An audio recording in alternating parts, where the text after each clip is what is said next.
Dahil nga sa ni Mr. mag-ulam ng sinigang na tilapia mga mare. So eto, bumili siya kahapon. Hi mga mare, another day, another mini vlog na naman ang mare nyo. Nagre-reklamo na yung aking Mr. mga mare dahil puro tinola na lang daw yung aking blina vlog. Kaya bago siya magsundo ng mga anak namin kahapon mga mare, tinanong niya sa akin kung anong gusto kong ulam.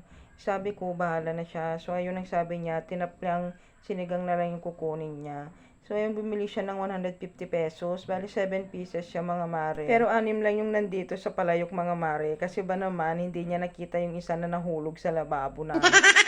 Tapos kagabi, nung papalabasin na namin yung pusa namin para matulog na kami mga mare, nakita niya yung pusa namin na may tinatakbo. Isang tilapia mga mare. So ayun mga mare, imbes na 7 yung ulamin namin, naging 6 na lang. Swerte yung pusa namin, isang buong tilapia yung ulam niya. At ito na nga mga mare, naglagay na nga siya ng sinigang dito. May tira pa kasi kaming sinigang mga mare, kaya yun na lang yung ginamit. Kaysa bumili na naman ng iba.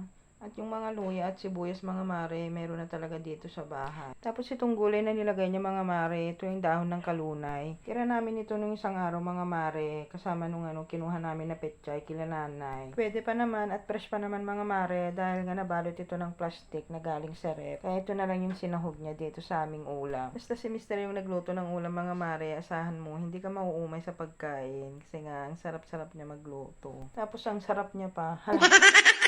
Sa iba na naman napunta ang usapan mga mare. Hala. Kaninang umaga nga rin mga mare, dahil hindi namin naubos ito kagabi, ito na rin yung pangulam ng aking mga anak mga mare. Kasi nga hindi rin naman sila nag-ulam kagabi, kami lang ni Mr. yung kumain dito. So eto na nga mga mare, luto na ang sinigang na tilapia ni Mr. Kain na tayo. So hanggang dito na lang mga mare, thank you for watching. Don't forget to follow and subscribe. Bye!